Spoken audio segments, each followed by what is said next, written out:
The Disability and Philanthropy Forum presents a conversation about language with Julie Petty. Hello, everyone. My name is Emily Ladow, and I am so excited to be here today with a fantastic disability advocate. But before we get started, I just wanted to give a quick visual description of myself. I am a white woman. I have brown hair, which is in a bun. I'm wearing a blue shirt with a diamond pattern on it. I have glasses on, and also a pair of triangular earrings with little blue gemstones in them, and I'm sitting in a brown chair with a white wall behind me. And my preferred pronouns are she and her. So I would love to turn it over to our amazing guest to introduce herself. Hi, Emily. My name is Julie Petty. I am a white woman with long brown hair. I'm wearing a black shirt. In my background, there is a armoire with, with pictures on it, and I prefer pronouns she and her.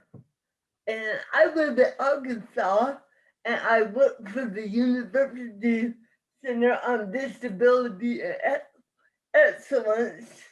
And at the University Center, I work on I work on serving victims with disabilities. We do prevention work and the intervention. So thanks for having me.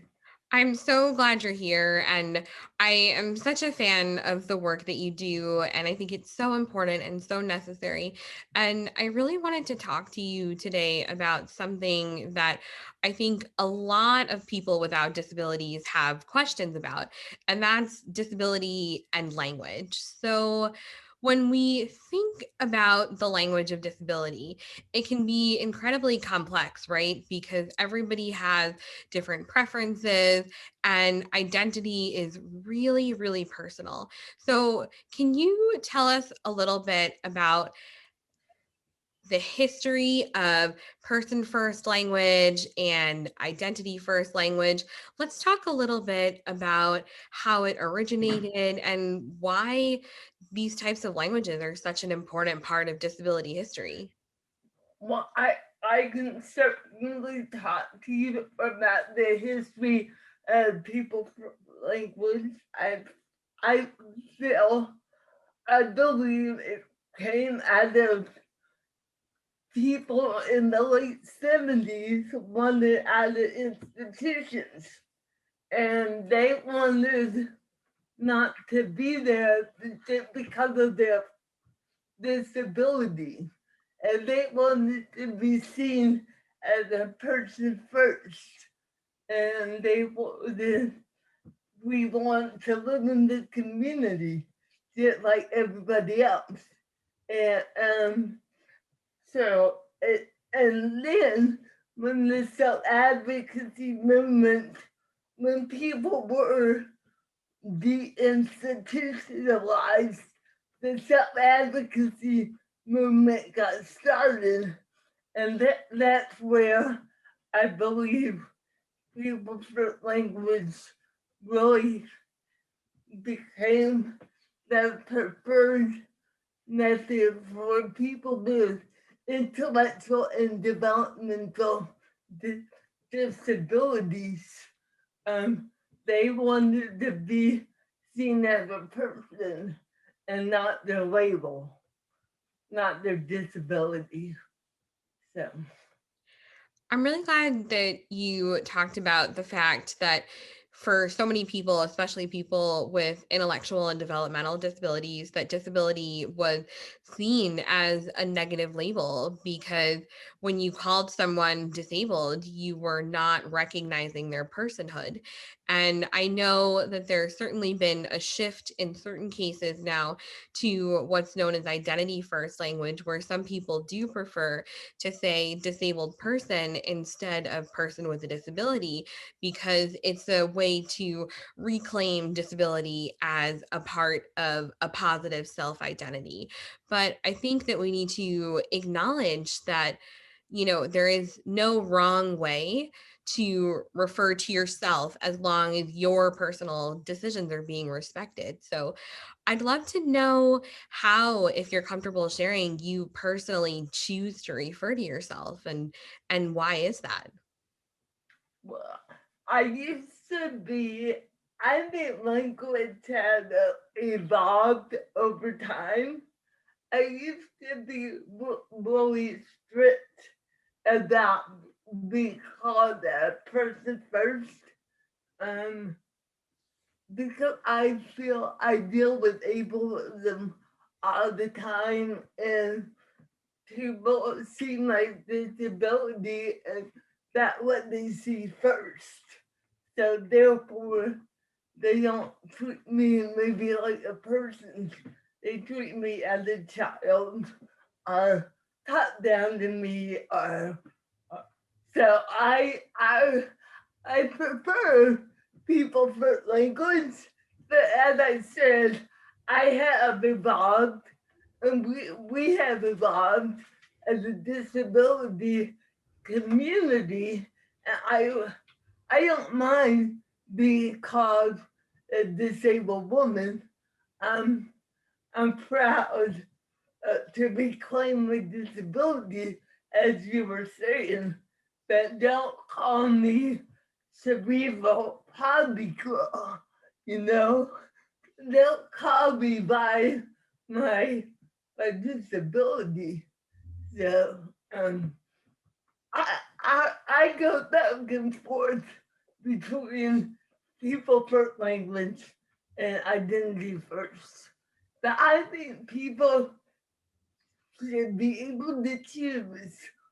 And I always say, Emily, everybody has a name. Just call people by their name, you know? It's so true. And when you said, don't call me cerebral palsy girl, it made me think of how, although it's not visible in the camera, I'm a wheelchair user. And so I've often had people call after me and say, hey, wheelchair girl, hey, wheelchair person. And that's not identity first language. And I think that we need to ensure that people understand that there's a crucial difference between saying disabled person and saying cerebral palsy person or wheelchair person. Yeah, yes, I, I totally agree. So, So I'm so glad that you brought that up. And speaking of things that are kind of harmful and uncomfortable and offensive, can we talk a little bit about other language that's offensive to the disability community? I mean, the word disability and the word disabled, they're not bad words, they're not dirty words, right? But there are some incredibly harmful slurs that I think get thrown around, and we don't even realize it sometimes, but they can really sting. So, can we talk a little bit about that and why it's so important to avoid it?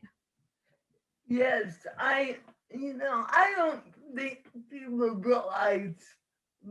realize what they're doing. So that's why it's so important for us to keep educating that words like the R word, um, words like crazy, insane, suffering. I don't suffer from my disability. I might suffer from muscle spasms, or might have a good day and not so good of a day sometimes. But those are some of the words that come to my mind, Emily. Yeah, and I also think about words like lame or stupid or moron, right? Words that are part of so many people's everyday vocabularies, Yeah. but they can really hurt. And I also agree with you about suffering. I might suffer from chronic pain, but certainly my disability itself is not the cause of suffering. Right. Yeah. So I'm so glad that you brought that up. And I think that it's so important for people to recognize that language has power and language has impact and it shapes how we think about disability. And so, is there anything that you want to leave people with when it comes to thinking about disability and language? So I think it's important, like you said, for people to recognize the language they use and understand that it comes from centuries of, oppressions. People with disabilities are still being oppressed, and we still have to um, stand up for our rights, you know. And I live in the South, and it's it's a little different down here. So, and I think the oppression has contributed to the discrimination and the mistreatment of people with disabilities. When hurtful slurs are used, they give the impression that we do not value everyone. So, and language is a tool that we use to make connections. So, and language, like you said, can have a lasting impact. I mean, when I hear the R word, I go back to the playground where kids used to call me the R word. So, and I always say, what you call people is how you will treat them. So, I totally agree with you. And I think that you raise a really important point about how what we call people shows whether or not we value them. yeah. And can I ask if you have any advice for someone who really does make an honest mistake in their language and then realizes or is told that they've said something hurtful? Well, I've had to learn the hard way on how to tell people their language is not appropriate. So I need to be more sensitive when I educate people. But it really hurts when people use language in a meeting and you're the only person with a disability in the room. It's hard for me to keep my mouth shut.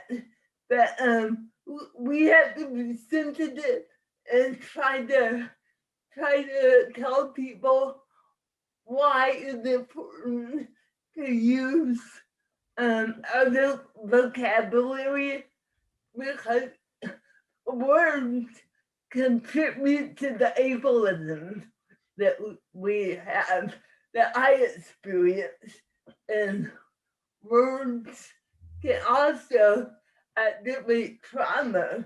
Like I said, when I hear the R word, I go back to the playground and the kids making fun of me. So I think we just need to be as polite as possible and say, as a person with a disability, I don't I don't like that vocabulary or however you want to say it. Yeah. I am right there with you. And I don't think we should have to keep our mouths shut. I think we should be able to, speak up for ourselves in any way that we communicate and say Yeah. that that's just not okay. But at the same time, I know that sometimes people who make a mistake once will feel so terrible about it and then they'll just go ahead and do it again. So we just have to keep reminding and keep reminding. And that can be tiring sometimes, right? Yes, totally. I think it's okay for people to make a mistake. That after you know, you can't say you don't know. You know what I mean? Yeah, and then it's not a mistake anymore. Yeah. So So I think that this has been a really, really important conversation. And I hope that people will look at it as a jumping off point for why it's so important to respect people's language choices and also to recognize the history and the value behind people first language and the advocates who built that up as a movement. So is yeah. there any final takeaway that you want to leave people with before we wrap up this conversation? Just as I said earlier, words have a lasting impact on people. So I just think we should go forward and be respectful.